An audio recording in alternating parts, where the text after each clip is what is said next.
Histórias da nossa classe.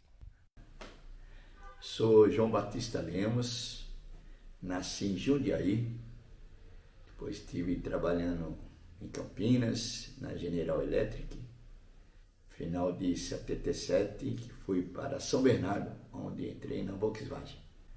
Minha militância política foi desde jovem, porque minha irmã, Áurea, que trago uma homenagem a ela, porque ela já se foi, ela era ligada à Ação Popular, marxista-leninista, AP.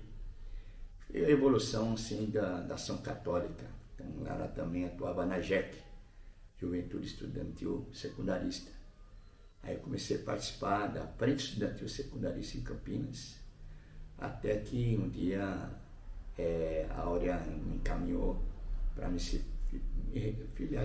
Ela me recrutou, né? A gente chamava de recrutamento. Passou uma senha onde eu tive contato com o Partido Comunista do Brasil. Qual que foi essa senha? Você contou para mim antes, mas... Essa senha, ela entregou um papelzinho e falou para mim nunca mais entrar em contato com ela.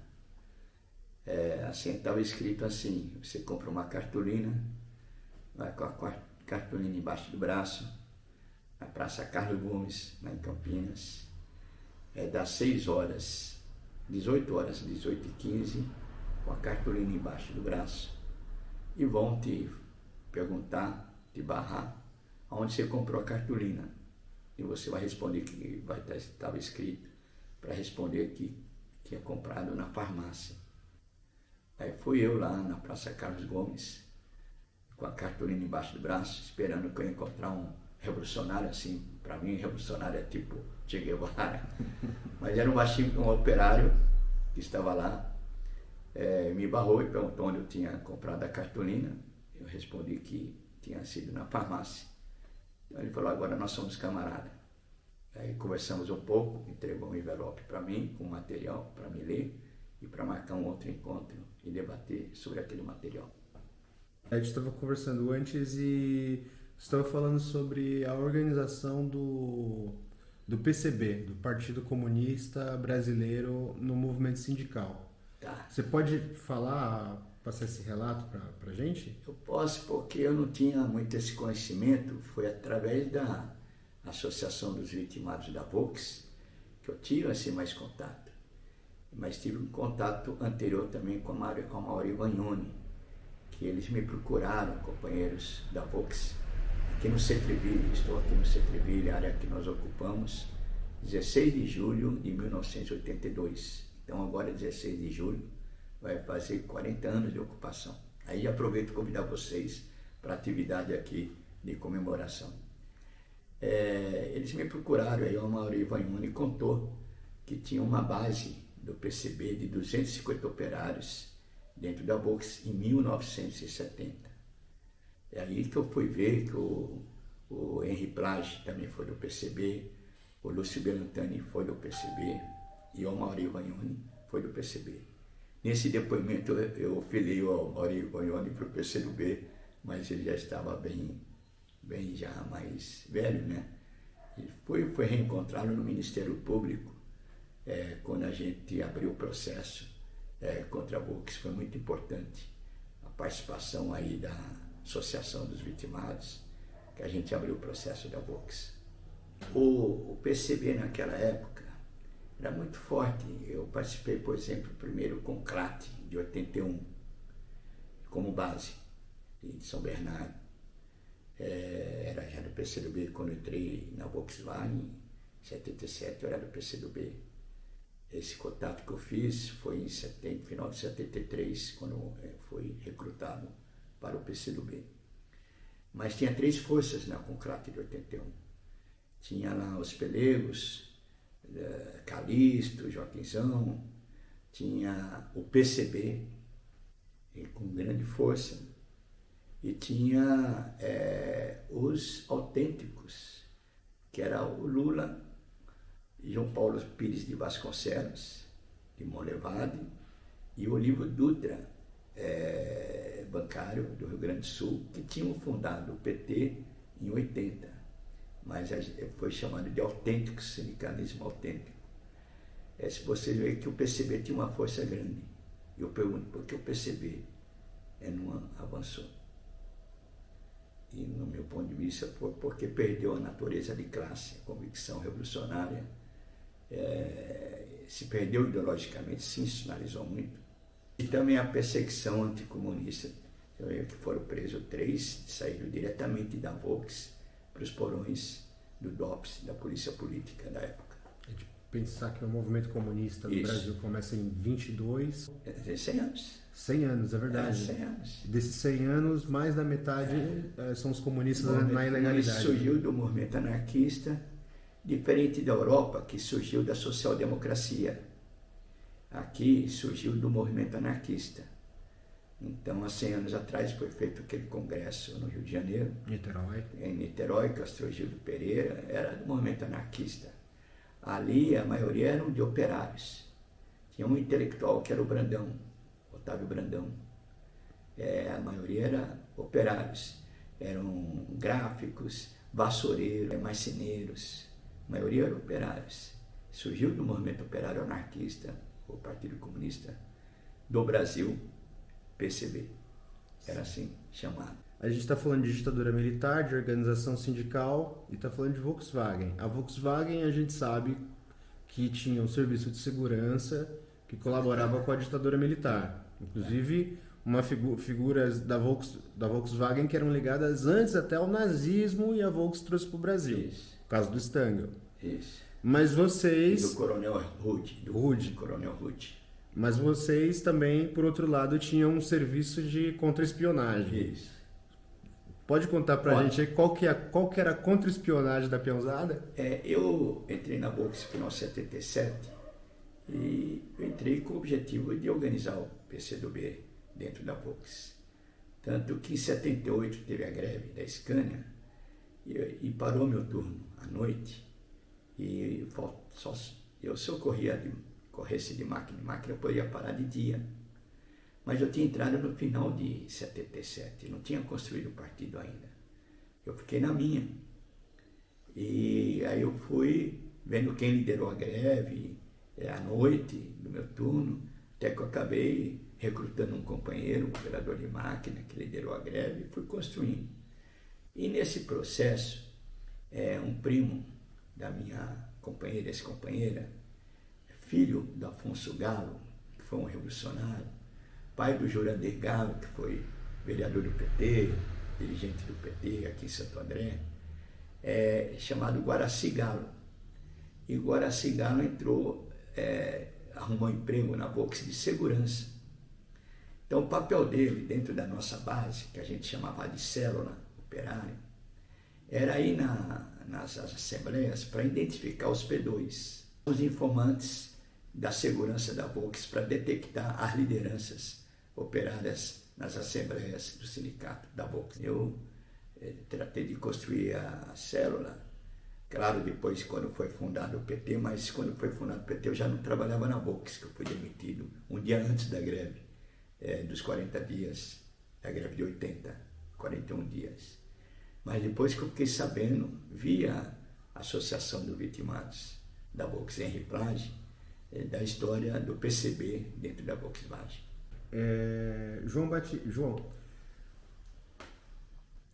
a gente fala bastante sobre o primeiro ciclo o ciclo de grandes greves que aconteceu ali no final de 70 e foi espraiando até os anos 80, fundação do PT, o Conclate também, fundação da CUT.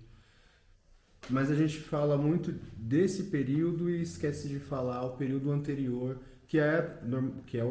foi o período em que essas organizações, esses militantes, construíram o trabalho que depois foi dar autoridade para o sindicato para se organizar naquele nível que a gente viu em 78 e posteriormente nos anos 80. Eu queria que você contasse para a gente um pouquinho como é que foi esse movimento anterior. Então, esse movimento anterior foi de muita resistência operária. Em 64, a perseguição foi muito grande. Intervenção em vários sindicatos. Tanto que o Sindicato de São Bernardo estava sob intervenção, né, em anos 70. E os comunistas atuavam. Eu fiquei sabendo, por exemplo, que o José Miguel era do Partido Comunista do Brasil, quando ele foi preso. Eu até perguntei para ele se era do PCB ou do PCdoB. Não, Batista, era do Partido Comunista do Brasil, era do PCdoB. Ele foi do PCdoB até 76, na época da queda da Lapa.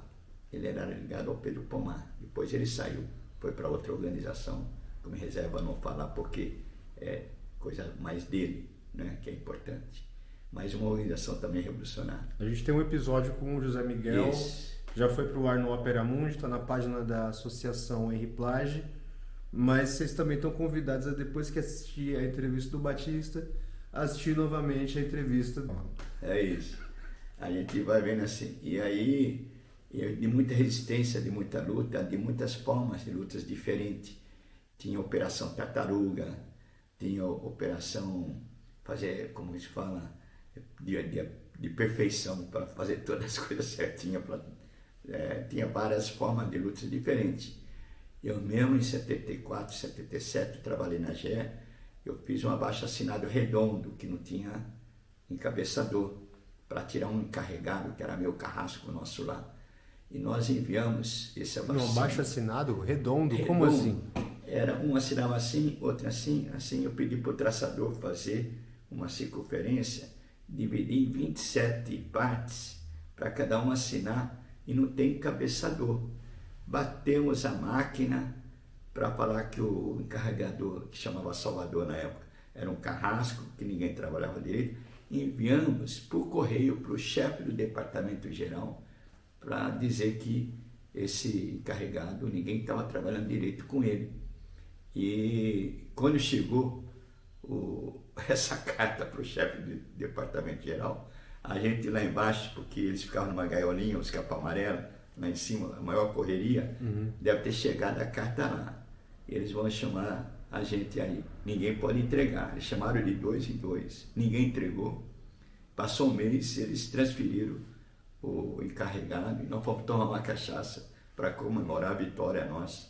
Foi a partir daí que a gente começou um trabalho de sindicalização, de organização de trabalho lá na GE. Então, coloquei só uma experiência assim minha, que eu tive, as várias formas de luta que se teve. Teve a luta contra a carestia, o momento contra o custo de vida nos bairros, sobretudo, com os clubes de mães. Então, teve várias resistências.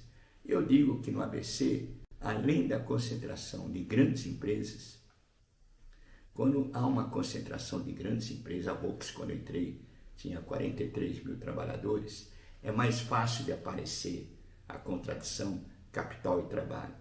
É mais fácil o trabalhador ter visão do trabalho coletivo, né? Então, com uma liderança que surgiu como Lula, então somou as duas coisas, o fator objetivo, que é a contradição, a concentração das grandes empresas, e o fator subjetivo, que o Lula encabeçou, a diretoria do sindicato resolveu enfrentar a superexploração das fábricas e enfrentar a ditadura. Tanto que nós fizemos uma greve sobre a ditadura de 41 dias. O sindicato sofreu 2 dias de intervenção, 2 vezes de intervenção, greve 79 e 80, Lula foi preso, quadrado na Lei de Segurança Nacional, e se elevou o nível da consciência política do povo. Você entrou posterior às prisões que tinham acontecido dentro da fábrica. Isso. Mas já sob a pressão de que já havia acontecido isso. Isso. Como é que era a repercussão na época, assim, disso? Olha, então... Assim, dentro existia um temor dentro do movimento sindical que atuava lá dentro, ó, os caras colaboram com a ditadura. Então, eu vou dar um depoimento para vocês do Amaury Vagnoni. Eu fiquei sabendo melhor porque na grande imprensa não dava muito. Quando foi morto o Vladimir Herzog, aí ficou sabendo que era também do PCB. Sim. O Fiel Filho também é um metalúrgico em São Paulo, também que era filiado ao PCB. Você vê que o PCB se mantivesse numa linha mais de luta de classe, o PCB daria um trabalho muito grande para essa burguesia aí no Brasil. mas não foi isso.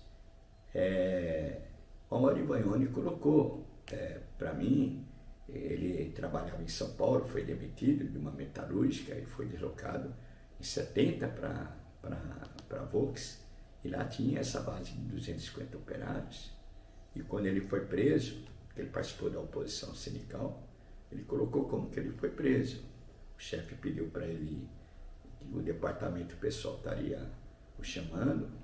Quando ele chegou lá, tinha 2 agentes, e os agentes pediram para ele acompanhá-los. Falou, nos acompanhe. Ele falou, não, eu vim aqui conversar com o departamento pessoal. Não nos acompanhe. Eles tiraram a carteirinha do DOPS, então você está preso. Aí algemaram ele lá no departamento pessoal, e ele disse, eu preciso pegar os documentos no meu setor, na minha bancada. E quando ele chegou no setor, isso o Amaury Vagnoni fazendo esse depoimento para mim, ele falou, Batista, eu fiquei com um ódio de classe tão grande que eu gritei. E a luta continua, companheiros. Eu baixei e levaram ele preso, foi torturado, toda ordem de tortura. Depois ele saiu e continuou lutando, porque se ligou à Associação dos Aposentados dos Metalúrgicos de São Bernardo do Campo. Então, depois eu fiquei sabendo também do Lúcio Belantani. Eu conheci o Lúcio Belantani quando encabeçou a oposição metalúrgica em São Paulo, trabalhava na Ford Ipiranga. Eu não sabia que o Lúcio Belantani tinha trabalhado na Volks, não é? E tinha sido perseguido, preso dentro da Volkswagen, né? Não sabia do Henri Plage, fiquei sabendo tudo através da Associação dos Vitimados. Então muita coisa não aparecia, era clandestinidade, né?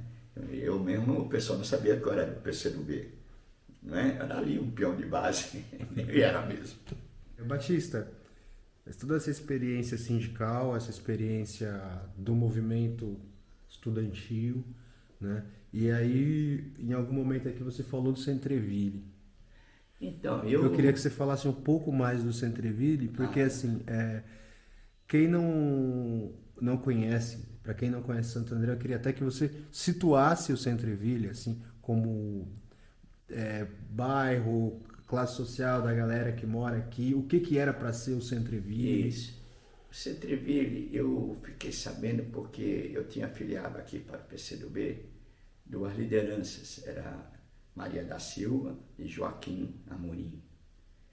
Eles procuraram a gente, a Maria da Silva era presidente da associação da Vila Guaraciaba. E eles estavam debatendo, em 81 para 82, movimento de moradia. E aí um pedreiro informou, a gente está falando de moradia, mas tem o Centreville. O Centreville foi um condomínio, era para ser um condomínio fechado e classe média. Era um bairro estilizado, as ruas estilizadas, as travessas, aqui é só ver 4 tipos de casas, um sobrado com 3 quartos, com varandinha. 7 tipos de casas, né? Então não era um BNH, não era Coab, né? Era para ser um conjunto de classe média. Mas houve desvio da construtora chamada Nova Urbe, do processo de construção, e ficou paralisado. De um lado ficou acabado e de outro lado inacabado. Então esse pessoal começou a me procurar, porque eu fui do comando de greve em 80, eles acharam que eu tinha condição de liderar a ocupação aqui do Centreville. E tudo o que nós aplicamos aqui, muita coisa eu aprendi nas greves operárias de São Bernardo. Até mesmo o dia da ocupação.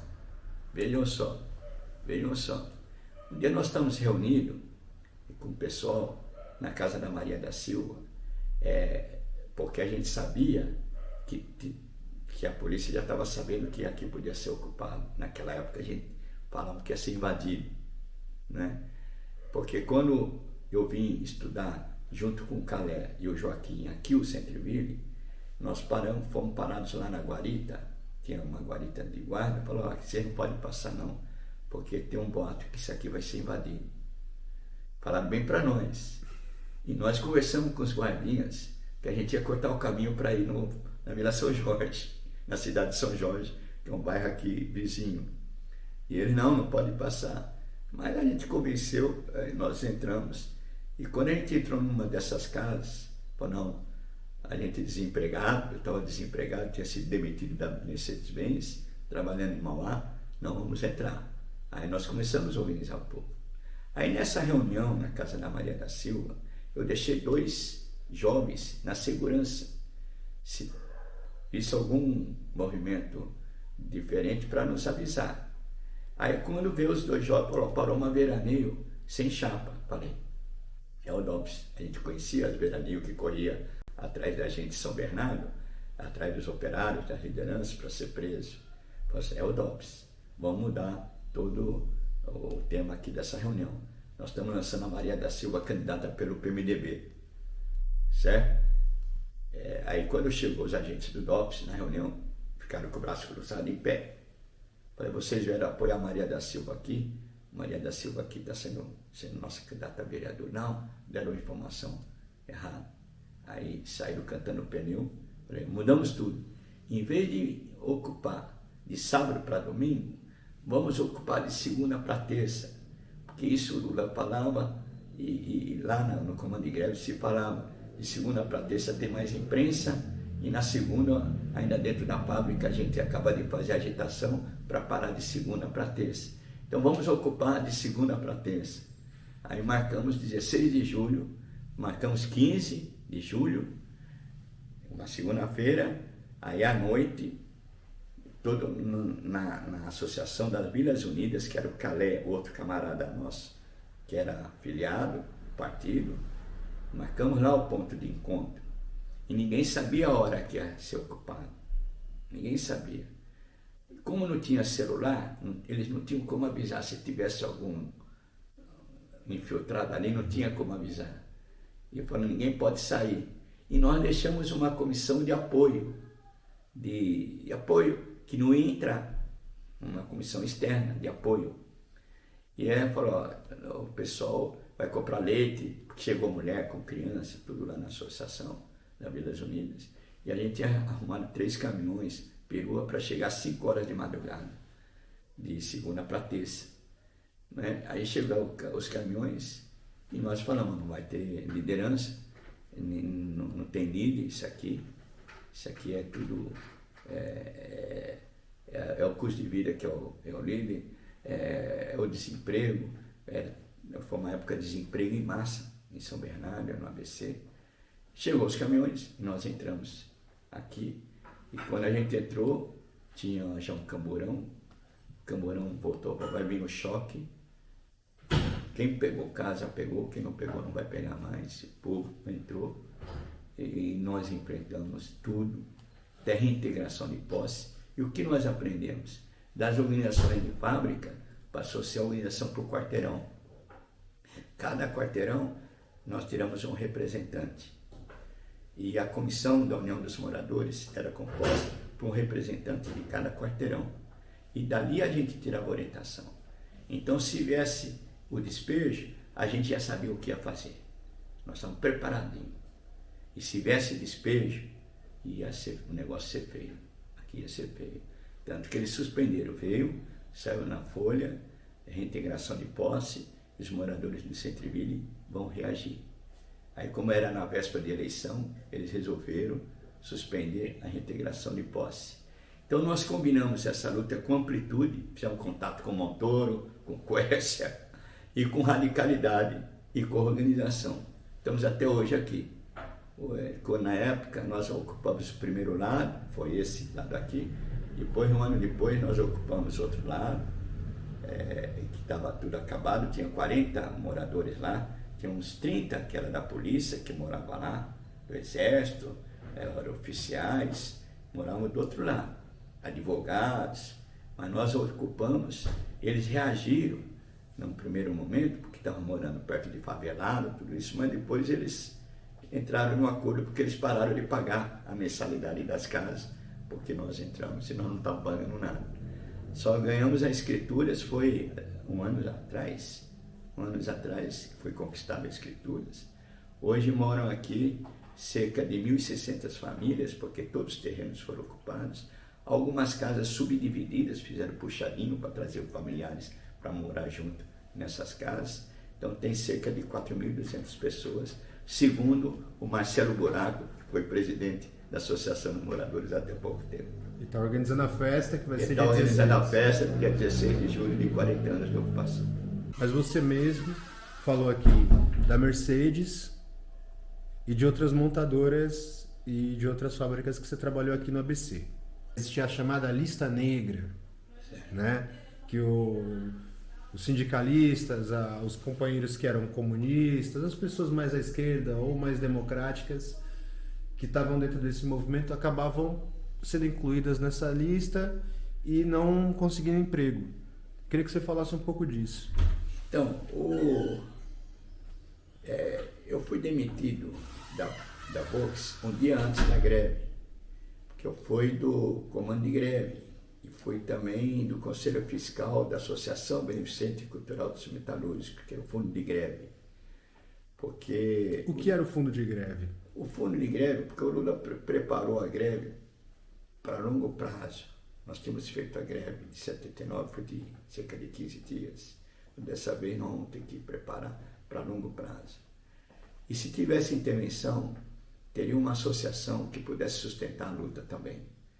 E o fundo de greve recolher também mantimentos, tudo isso, para sustentar as famílias durante 40 dias e aqueles que fossem desempregados, tudo isso. Então foi um nível de organização muito importante, né? Então eu fui demitido um dia antes, porque eu falei no campo da Miloclides, né? Eu não sou bom para falar, mas eu falei, eu fui tirado para falar em nome da base, né? Não tinha estabilidade, não era diretor de sindicato, nada. Eu tinha feito até um trabalho muito grande dentro da Volks, que o Geovaldo, que deu um testemunho também importante aqui, nesse mesmo expediente, nesse mesmo programa. O Geovaldo que me fala, pô, Batista, você deu um trabalhão para nós. Porque quando eu formei inspetor, eu consegui uma transferência da ala 5, montagem de câmbio, para a ala 2, que era das prensas, muito barulho. Eu abri um processo para a gente ganhar o adicional insalubridade sonora, por causa do barulho. E para entrar no processo tinha que estar sindicalizado. E o sindicato tinha uma sindicalização coletiva. Numa mesma folha a gente põe uns 10, 20, põe o setor, se aceitava de ser descontado em folha e assinava. E o nome. Então eu ia na tesoura e perguntava, como eu tinha sido da comissão de salário, comissão de mobilização, eu sou da comissão de mobilização, estou abrindo esse processo de insalubridade, dá para você recolher aí, tem que sindicalizar, dá um nome e tal, dá. Então eu me apoiei nas lideranças, ia na tesoura, ia nas prensas, então em vários setores. Eu consegui sindicalizar cerca de 800 companheiros dentro da Volks. E entrou no processo mais de 1.200. O Geovaldo sabe disso, ele mesmo. Esse processo era para ser uma ação coletiva, acabou sendo um processo individual. Então eles tinham que procurar todos esses para ver de como concretizar o processo. Por isso que eu deixei um trabalho grande para a diretoria posterior. Mas eu fui demitido um dia antes. Passou a greve, 41 dias. 2, 3 meses depois, a Mercedes estava pegando. Aí eu falei, eu vou tentar entrar na Mercedes.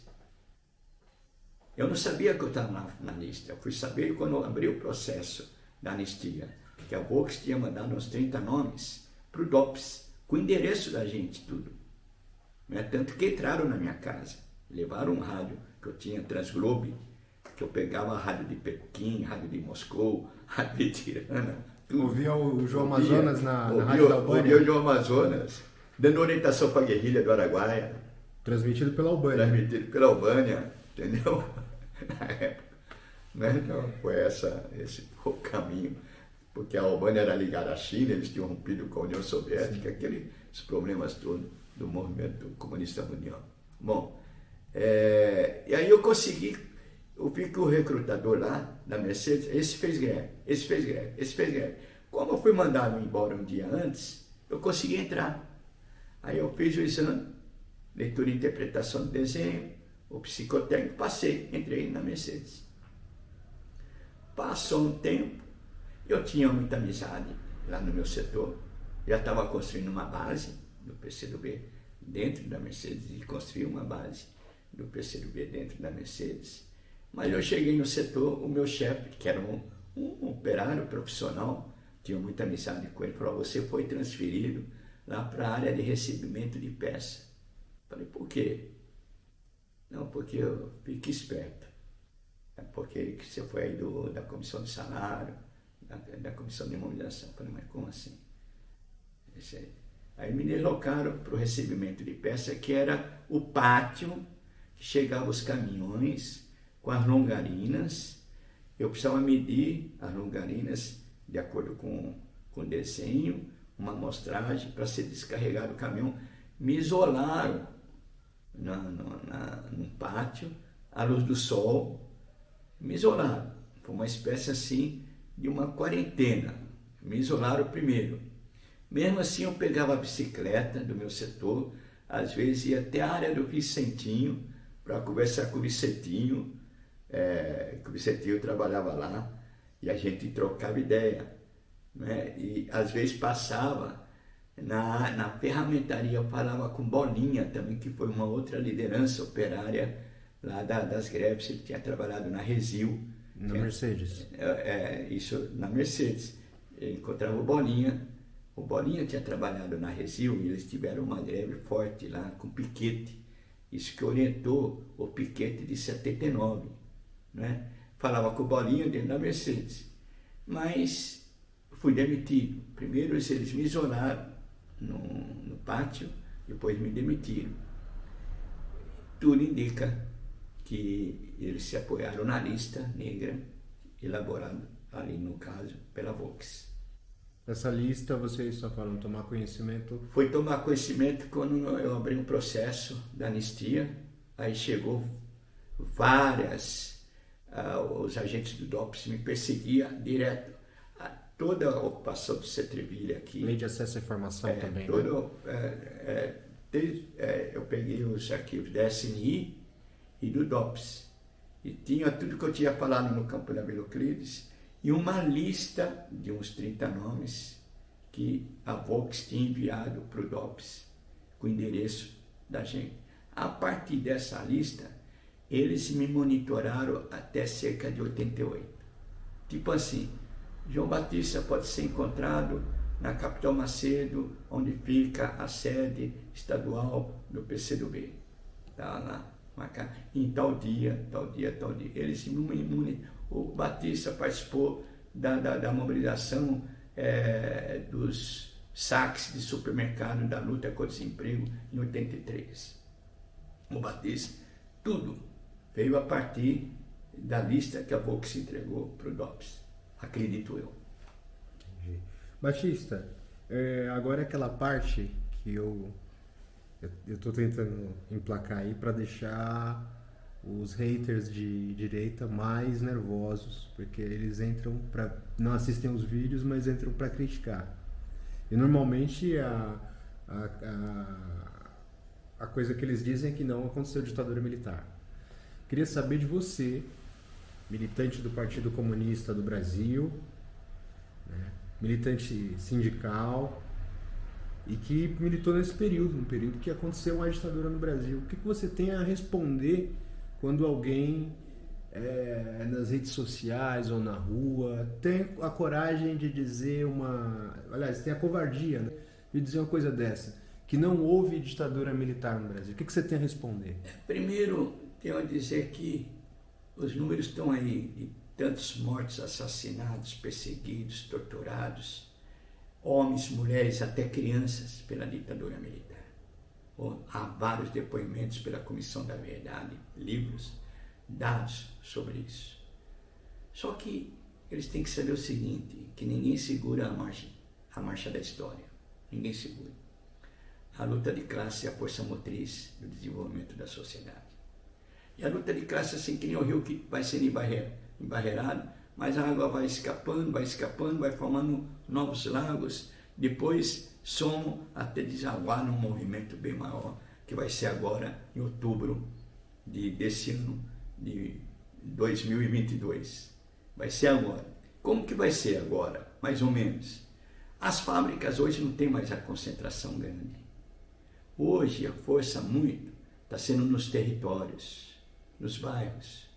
Nos territórios, os trabalhadores podem também se encontrando enquanto classe, porque ali nos territórios, nos bairros populares, nas periferias sobretudo, vão se encontrando em torno de interesses comuns contra os desmandos do poder público. Tem o problema de mobilidade, de transporte, o problema de saúde, o problema de segurança da criminalidade é muito grande, o problema da carestia. Então vão se encontrando. E também a classe hoje está estudando mais. Isso pode acontecer também dentro das universidades. Hoje o nível, por causa das inovações tecnológicas, a quarta revolução industrial tecnológica, informacional, internet das coisas, máquinas inteligentes, máquina robotizada. A Vox, quando a gente trabalhava, tinha 42 mil trabalhadores. Quantos trabalhadores tem hoje a Vox? Além da informatização, da revolução tecnológica, houve também a reforma trabalhista, o negociado sobre o legislado, a individualização das relações do trabalho. Por isso que os trabalhadores vão se politizando, cada vez mais a saída política para a classe. Em 2022 é importantíssimo agora, outubro, porque nós temos que derrubar esse governo de extrema-direita, de corte neofascista, para abrir caminhos para um novo projeto nacional de desenvolvimento, que eu acredito que é o caminho brasileiro para conquistar o socialismo em nossa terra.